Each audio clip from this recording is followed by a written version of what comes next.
All for the gram. Bitches love the gram. Oh wait, shit.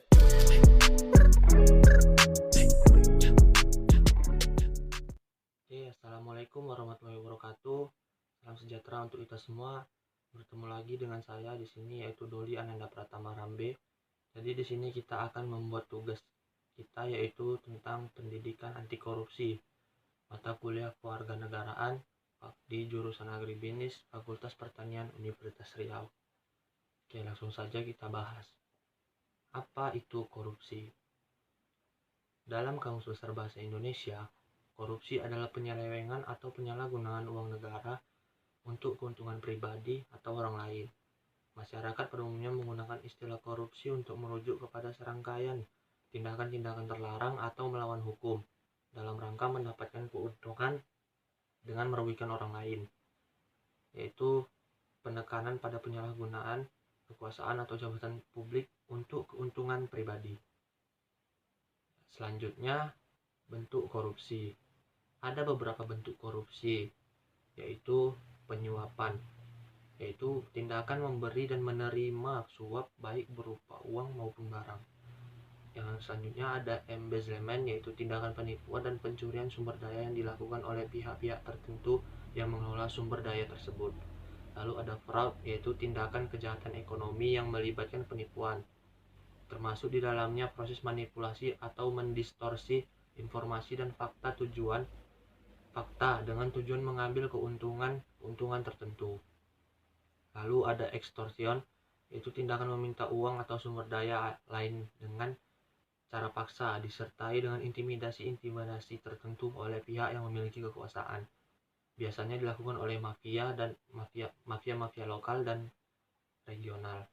Lalu ada favoritisme, yaitu mekanisme penyalahgunaan kekuasaan berimplikasi pada tindakan privasi sumber daya.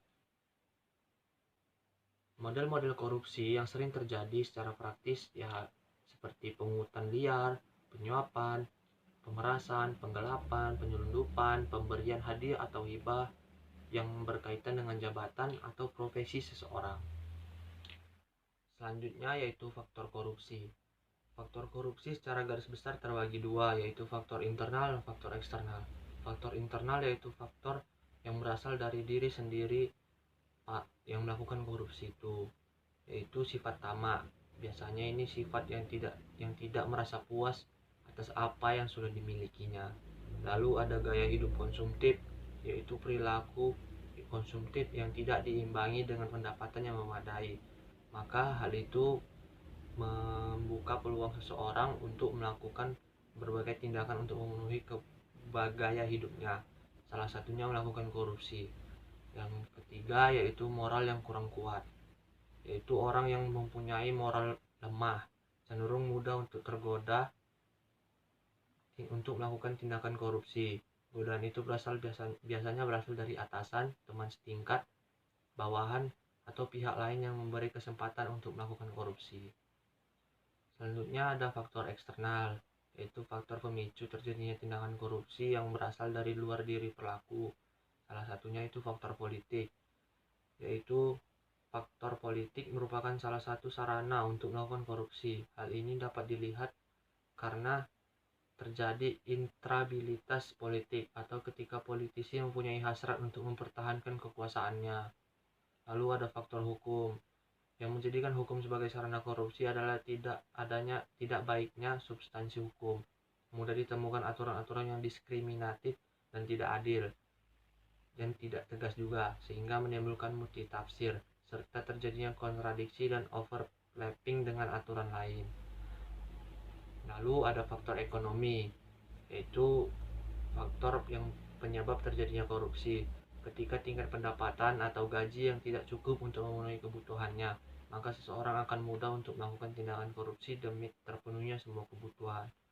Lalu ada faktor organisasi, yaitu kurang adanya teladan dari pemimpin, tidak adanya kultur organisasi yang benar, sistem akuntabilitas di instansi pemerintah yang kurang memadai, manajemen cenderung menutupi korupsi dalam organisasi, dan lemahnya pengawasan. Dampak korupsi. Korupsi memiliki pengaruh yang negatif bagi suatu negara. Akibat dari tindakan korupsi tersebut memiliki dampak yang berpengaruh bagi negara. Salah satunya itu dampak terhadap ekonomi. Ekonomi berfungsi sebagai faktor yang terpenting bagi masyarakat.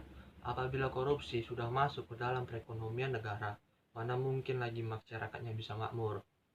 Jikalau semua proses ekonomi dijalankan oleh oknum-oknum yang melakukan korupsi, maka akan terjadi lambatnya pertumbuhan ekonomi dan investasi, turunnya produktivitas, rendahnya kualitas barang dan jasa, menurunnya pendapatan negara dari sektor pajak, meningkatkan hutang negara. Lalu dampak sosial dan kemiskinan rakyat, yaitu di mana mahalnya harga jasa dan pelayanan publik, lalu lambatnya pengatasan kemiskinan masyarakat. Akses bagi masyarakat sangat terbatas dan bertambahnya angka kriminalisme. Lalu yaitu matinya etika sosial politik. Para wakil rakyat sudah tidak akan dipercaya lagi sebagai pelindung rakyat karena mereka hanya memikirkan anak buah mereka. Jika salah satu dari mereka melakukan tindakan korupsi dengan kekuatan politiknya, mereka akan melakukan berbagai cara untuk menyelamatkannya. Lalu tidak berlakunya perundang-undangan. Perundang-undangan tidak akan lagi berlaku. Kenapa? Karena kebanyakan para pejabat tinggi memegang kekuasaan atau hakim sering kali dijumpai bahwa mereka mudah kali terbawa oleh hawa nafsu mereka. Dengan juga sering kali semua permasalahan selalu diselesaikan dengan korupsi. Lalu dampak terhadap politik dan demokrasi yaitu munculnya kepemimpinan yang korup, hilangnya kepercayaan publik kepada demokrasi, menguatnya sistem politik yang dikuasai oleh pemilik modal, hancurnya kedaulatan rakyat. Dampak terhadap penegakan hukum yaitu korupsi berdampak ke penegakan hukum yaitu melemahkan suatu pemerintahan. Setiap pejabat atau pemegang kekuasaan memiliki peran penting dalam membangun suatu negara. Apabila pejabat sudah melakukan kewajiban, maka fungsi pemerintahan tidak berjalan dengan baik dan masyarakat akan kehilangan kepercayaan kepada pemerintahan. Lalu ada dampak terhadap pertahanan dan keamanan. Di sini yaitu lemahnya alutsista senjata dan sumber daya manusia, lemahnya garis batas negara dan menguatnya kekerasan dalam masyarakat.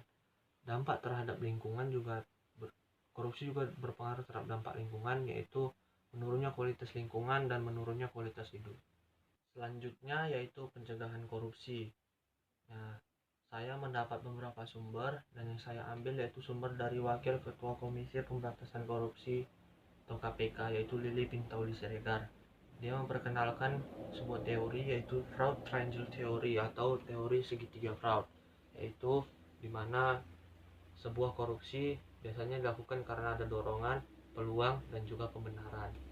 Jadi yang pertama dilakukan dalam pencegahan korupsi yaitu strategi jangka pendek dengan memberikan arahan dalam upaya pencegahan. Yang kedua yaitu strategi menengah berupa perbaikan sistem untuk menutup celah-celah korupsi. Lalu yang ketiga yaitu strategi jangka panjang dengan mengubah budaya. Jadi ketika budaya jujur sudah terbangun, maka satu sama lain akan saling menjaga dan mengingatkan. Pencegahan korupsi tidak cukup dengan perbaikan sistem, namun harus juga dilakukan melalui perbaikan perilaku dari setiap aparat sipil negara dan juga komitmen untuk anti korupsi. Tentu komitmen anti korupsi ini harus dilakukan atau dimulai dari diri sendiri setiap individu, terutama pemerintahan. Dan juga anggaran negara harus diorientasikan untuk kemaslahatan rakyat. Karena yang dikelola adalah uang rakyat, maka harus dikelola dan digunakan sebaik-baiknya. Jadi menurut saya begitulah pencegahan korupsi yang saya dapat sumbernya dari Wakil Ketua Komisi Pemberantasan Korupsi. Mungkin ini saja yang dapat saya sampaikan di video kali ini. Apabila ada salah kata dan salah-salahnya saya mohon maaf. Jangan lupa subscribe, like, dan share ya.